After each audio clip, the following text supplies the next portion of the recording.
फिर एक नया दिन, और जैसे कि मैंने भाई कल कहा था, फुटबॉल में कभी भी ऐसा दिन नहीं होता जिस दिन आप सरप्राइज ना हो। तो आज फिर नागल्समैन को सैक कर दिया गया है। एंड मतलब कहीं से भी न्यूज नहीं आ रही थी, कुछ इस पे रिपोर्ट्स नहीं आती, अचानक से दो दो घंटे के अंदर सब कुछ कंक्लूड हो गया। और सैक करने के 2 मिनट के अंदर टुकल के अपॉइंटमेंट भी कंफर्म हो चुका है। टुकल जो कि for a very brief period Tottenham से लिंक हुए थे, तो टॉटनम से लिंक होते ही he is off to Bayern, he is found a permanent job. तो अगर आपको अपने करियर में कुछ अच्छा करना है तो आप टॉटनम से लिंक हो जाइए भाई, पक्का आप एक्सेल करेंगे। टॉटनम जाइएगा मत, बस लिंक होइएगा। उसके अलावा Ronaldo has scored 2 free kick goals, and उस पे कहानी है वो मैं आगे बताऊंगा। तो बिना टाइम खराब किए शुरू करते हैं। आज बैठे बैठे मैं सोच ही रहा था कि यार आज कोई टॉपिक नया तो आया नहीं इंटरनेशनल फुटबॉल पे। यूरोस का क्वालिफिकेशन चल रहा है, उस पे वीडियो बनाना इतना सेंस नहीं बनेगा। कोई ऐसा टॉपिक वर्दी चीज नहीं है। अब जैसे ऑब्वियसली रोनाल्डो ने फ्री किक मारी है, इज बैक। रोबर्टो मार्टिनेज का पहला गेम है ऑफिशियली विद पोर्टुगल अगेंस्ट लाइechtenstein। और भी थोड़े रिजल्ट्स चल रहे थे, तो ऐसा नहीं है, आपको भी पता है, हम सब जानते हैं, हमें मतलब ऑनेस्टली स्पीकिंग ये इसमें कोई वीडियो बनाने वाला टॉपिक नहीं था। बट फिर आउट ऑफ द ब्लू पहले आया, रोमानो की अपडेट आई कि भाई Nagelsmann is close to being sacked. मैंने कहा ये क्या, कहाँ से आउट ऑफ द ब्लू? मैंने पता है, मैंने रोमानो को फॉलो कर रखा है, मेरी इंस्टाग्राम फीड पे भी आया। फिर मैंने देखा ये असली में फेब्रिजियो रोमानो है ना, कोई नकली तो नहीं आ गया एक्सप्लोर पेज से कोई। फिर मैंने उसको खोला, फिर देखा कि हाँ वही है। उसके बाद आई थिंक 10-15 मिनट बाद ही आ गया कि इट हैज बीन कंफर्म कि हैज बीन सैक्ड। एक्सक्लूसिव आया है रोमानो का। एंड मैं सरप्राइज इसलिए, वीडियो से पहले मैं उत्कर्ष से ये भी कर रहा था कि डिबेट की अभी कोई काफी खराब रिजल्ट था क्या बायर्न का? हाँ ठीक है, उनका जब से मतलब वर्ल्ड कप के बाद से जब से रिज्यूम हुआ है, 3 ड्रॉ लगातार उनके हुए थे। अभी सबसे लेटेस्ट वो मुंचनग्लैडबाख और लिवरकूजन से हारे थे। मुंचनग्लैडबाख से 3-2 हारे थे, जिसमें एक रेड कार्ड खा गई थी Bayern.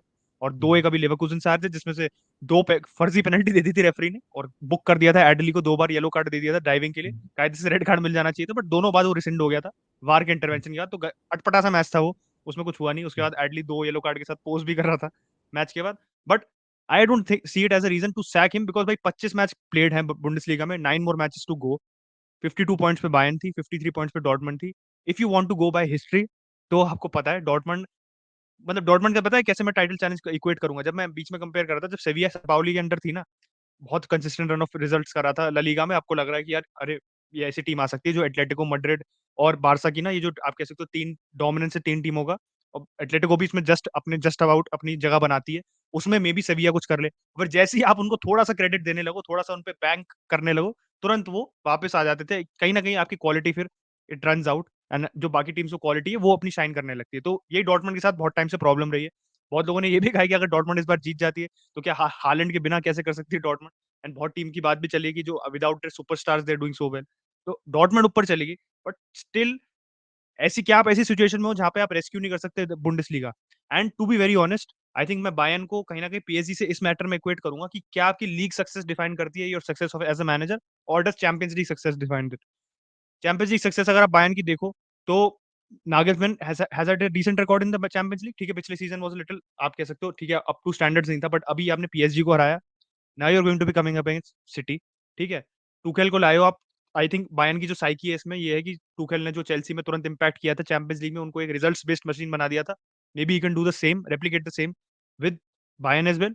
But in such a crucial match, जब आपके कह सकते हो सही परफॉर्म करा रहा था टूखेल सबसे, नागल में सबसे, मूसियाला was performing so well under him. पूरा स्क्वाड में भी मेरे को कहीं दिख नहीं रहा था कि देयर वाज सम, अब होता है ना कि स्क्वाड थोड़े मतलब अब वो नहीं थी, सेटिस्फाइड नहीं थी नागलसमैन के कोचिंग स्टाइल से, ये कहीं दिख भी नहीं रहा था। Everything looked on track. तो मुझे नहीं समझ आया क्यों हुआ है। एंड आई थिंक उत्कर्ष पे आने से पहले मेरा यही एक इस पे, आई थिंक एक थियरी है मेरी जो इस पे क्या हो सकती है, कि हमने कल बात करी थी एंचेलोटी की ब्राजील की।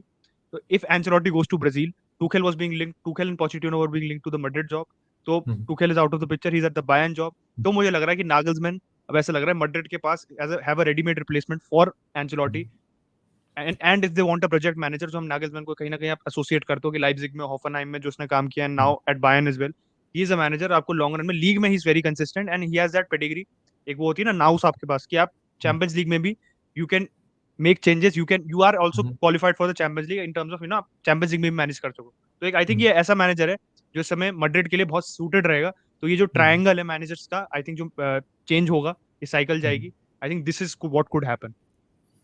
तो Carlo Ancelotti to Brazil, I think season end तक तो नहीं होने वाला, क्योंकि 2 जॉब्स तो नहीं लेगा वो। 2 jobs is very hard to manage. Mourinho की बात आ रही थी कि रोमा और पोर्टुगल दोनों मैनेज करेगा, लेकिन वो भी अभी ऑब्वियसली नहीं हुआ, रोबर्टो मार्टिनेज आ गया। And managing real Madrid Brazil, it is possible, इसके लिए कोई मनाही नहीं है। लेकिन जनरली मैनेजर ऐसा करते नहीं, क्योंकि भाई आपके पास समय ही नहीं बचेगा। It's not easy to manage a club like Real Madrid and then go on to manage Brazil. तो सीजन एंड तक अगर एंcelotti सैक नहीं होता है तो मैड्रिड में तो रहने वाला है। उसके अलावा मेरे ख्याल से यही अपॉर्चुनिटी लग रही थी मुझे कि इनको लग रहा था कि टुकल हमारे हाथ से कहीं निकल ना जाए, क्योंकि अभी थोड़े टाइम से देखते हो, मतलब जब से नागल्समैन आया है फर्स्ट सीजन 6-7 महीने में, was into his first season, एक जो नागल्समैन से ना जैसे बायर्न का बोर्ड बहुत ज्यादा सेटिस्फाइड नहीं रहता, कभी कभी ना कभी उसकी सैक होने की न्यूज आती रहती है एंड फिर बायर्न का बोर्ड कहता है नहीं हम स्टिक कर रहे हैं नागल्समैन के साथ। तो एक्चुअली कुछ दिक्कतें थी तभी सैक होने की न्यूज आ रही थी, आउट ऑफ नोवेयर सैक होने की न्यूज नहीं आती। तो ये जो रूमर था काफी टाइम से, मतलब फ्लोट कर रहा था मीडिया में, कोई इसके पीछे कॉन्क्रीट नहीं था, और आज अचानक से मतलब इन अ मोमेंट आपने सैक कर दिया नागल्समैन को, टुकल को अपॉइंट कर दिया। यही एक रीजन हो सकता है मेरे हिसाब से कि टुकल प्रॉब्ली, जो हमें अभी पता नहीं है क्या टुकल कहीं और अपॉइंट होने वाला था, क्या सीरियसली वो स्पर्स की जॉब कंसिडर कर रहा था, if he was going to move to Spurs और आपको टुकल जैसा मैनेजर अंदर लाना था just for the Champions League success, क्योंकि लीग सक्सेस मुझे नहीं लगता अभी पॉइंट ऑफ टाइम में बायर्न के लिए मैटर करता है। और मैंने कभी बढ़िया स्टार्ट देखी थी ट्विटर पे कि टुकल का अगर आप रिकॉर्ड देखो तो चाहे आप पीएसजी ले लो, फिर उसके बाद ऑब्वियसली डॉर्टमंड भी आप ले सकते हो, थोड़ा और पीछे जाना चाहते हो, and this is last club Chelsea ले लो, तो तीनों क्लबों में उसका जो विन रिकॉर्ड है दैट इज ओवर 60%। और टॉटनहम के लास्ट 8-9-10 मैनेजर किसी ने भी ये नहीं कर पाए।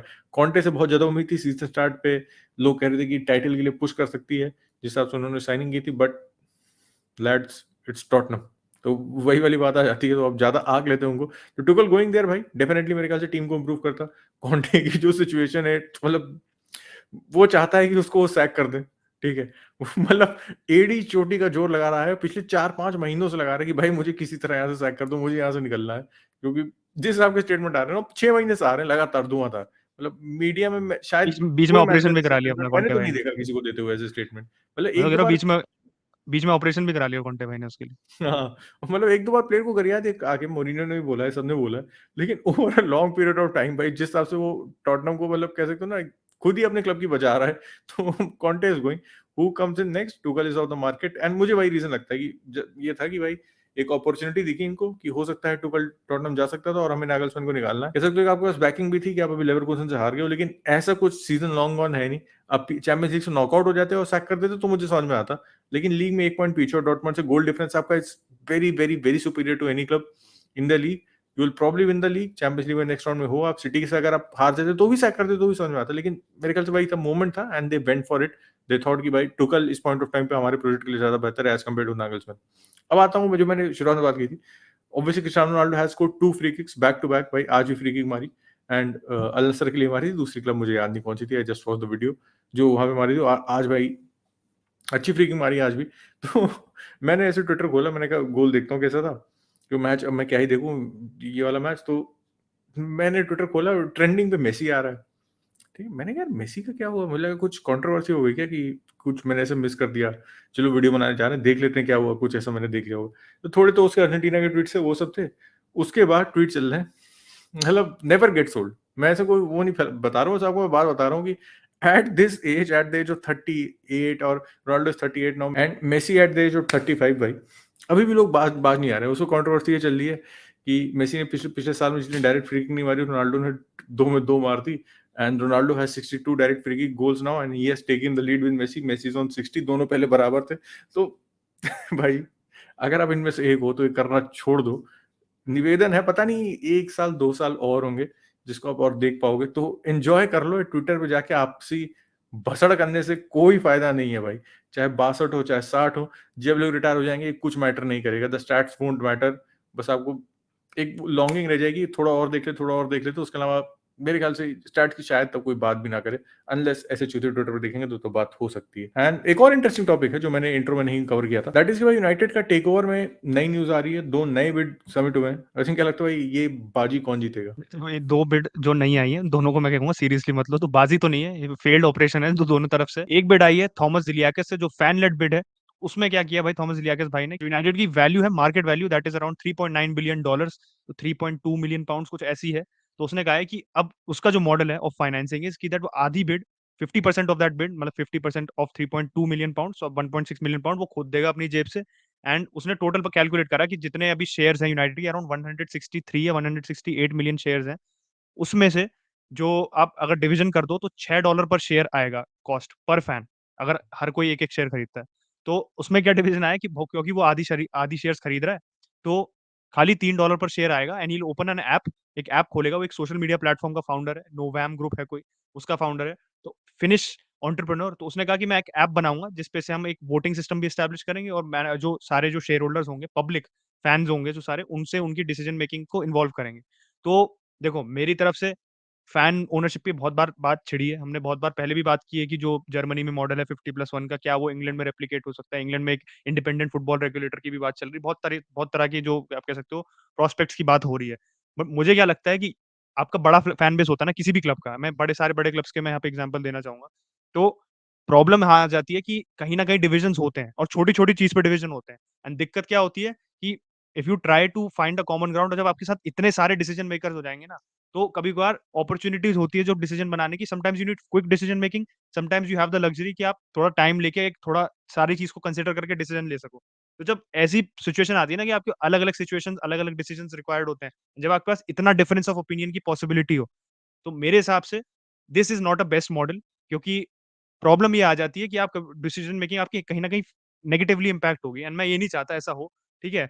और जो हमारे ये जो फिनिश भाई है, थॉमस ज़ेलियाकिस जो भाई है, एचजेके हेलसिंकी जो क्लब है फिनलैंड के कैपिटल का भाई, हेलसिंकी का, उसके उसमें थोड़ा बहुत एक्सपीरियंस है of managing that club, of owning that club.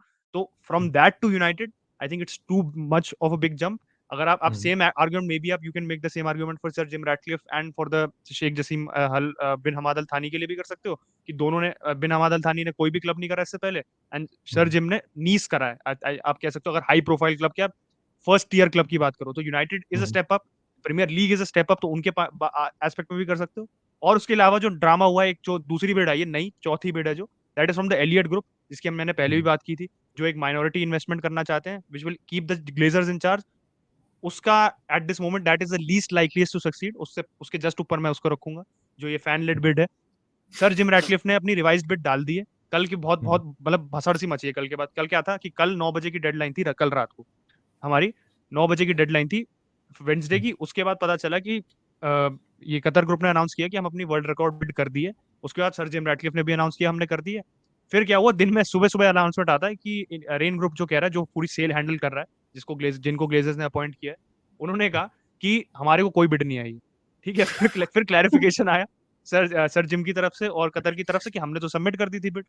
और फिर रेन ग्रुप ने कहा कि हमने, हमारे को सिर्फ ये नहीं और भी बिड आई है हमारे को, मतलब मल्टीपल बिड्स आई हैं, not even 4, more than that, मतलब उन्होंने ऐसा सजेस्ट किया था। उसके बाद फिर क्या हुआ कि उनको एक्सटेंशन अपेरेंटली मिल गई थी, और एक्सटेंशन के बाद सर जिम रैटक्लिफ की ऑफिशियल कंफर्मेशन आ गई थी शाम में, या मतलब यूके टाइम के हिसाब से शाम में आ गई थी कंफर्मेशन कि he has submitted a revised bid which is closer to the 5 billion mark, और कतर ने भी कर दी है। तो as things stand Qatar is the most likely to succeed, क्योंकि सर जिम का मैंने बताया था 69% खरीदने की है, पूरा ग्लेजर्स को बाय आउट करने की है, एंड कतर की पूरा क्लब को आउटराइट बाय आउट करने के लिए 100% की। इस समय जो लग रहा है कि जो कतर की बिड है दैट माइट सक्सीड। अभी बहुत इधर उधर बातें चल रही है, बट एज थिंग्स स्टैंड हम फाइनल प्रोसेस में है बेसिकली सेल कंप्लीट होने की, कि जो हमारे को कुछ टाइम में होपफुली पता चल जाएगा कि फाइनल बायर कौन होगा, and basically the Glazers will pass on the ownership. जितनी जल्दी हो जाए उतना अच्छा है, क्योंकि आपको पता है कि भाई सिटी भी बेलिंगम से लिंक होने लगी, जैसे हमने कल मैड्रिड की बात की थी। तो जो बड़े बड़े ट्रांसफर टारगेट्स है, ओजीमैन पे चेल्सी की भी नजर बनी हुई है। You need the sale to happen very quickly, अंटे नहीं तो आप इस बड़े बड़े प्लेयर्स पे जो आपकी जरूरत है, जिन प्लेयर्स की, Goncalo Ramos, Victor Osimhen, Jude Bellingham, मतलब इस सारे बड़े बड़े प्रोफाइल के प्लेयर्स की you need the sale to happen, otherwise आप इन पर मिस आउट कर दोगे। क्योंकि भाई मैनेजर को ना पता होगा कि कौन उसको बैक करेगा, ना बोर्ड को पता होगा कि वो क्या वो अपनी पोजीशन में रहेंगे। तो बहुत ज्यादा अनसर्टेनिटी रहेगी, एंड आई थिंक इस अनसर्टेनिटी को जल्दी हटना पड़ेगा for the fans and for the club's benefit as well. और भाई जाते जाते एक बुरी खबर है बारसा फैंस के लिए, एंड चेल्सी फैंस को भी रिमाइंड करा दो कि ओसीमैन से जाने से पहले लुकाकू का कुछ कर लो, क्योंकि ही is coming back next season. Inter ने कंफर्म कर दिया है कि वो उसको साइन नहीं करने वाले, मतलब उन्होंने बोल दिया is going back to Chelsea next season. Sign करे ना करे वो अलग बात है, लेकिन he is coming back next season. And बुरी खबर ये है कि क्रिस्टेंसन अभी डेनमार्क वाले मैच में मैंने फोटो भी देखी थी उसकी, कि इंजरी हो गई थी, वो अपनी हैमस्ट्रिंग पकड़ा हुआ था। एंड अभी न्यूज आ चुकी है भाई, जस्ट आई, तुरंत ही आई, 3:30 बज रहे हैं और 3:28 पे आएगी। क्रिस्टेंसन भाई 3 से 4 हफ्ते के लिए बाहर होगा, and he won't play the Clasico. तो लेट्स सी क्लासिको में अभी भी थोड़े थोड़े से दिन है, जब क्लासिको आएगा तब बात करेंगे, but he is out of the Clasico, that is confirm boys. और बिफोर रैपिंग अप भाई, एक और खबर ये थी कि यूएफए अब घुस चुकी है नेग्रेगरा वाले केस में, और टेबास का एक स्टेटमेंट आया था कि मैं यूएफए से अपील करूंगा, यूएफए नहीं मानी तो फीफा से अपील करूंगा। तो स्पेन में कोई है अगर किसी किसी के जानी मानी शूटर लॉरेंस बिश्नोई जैसे, तो उनको कांटेक्ट करें और टेबास का भाई नंबर दे दे। तब तक लेता है, इस वीडियो को लाइक कर दीजिए, चैनल को सब्सक्राइब कर दीजिए, बेल आइकन दबा दीजिए। Will catch you tomorrow, bye bye.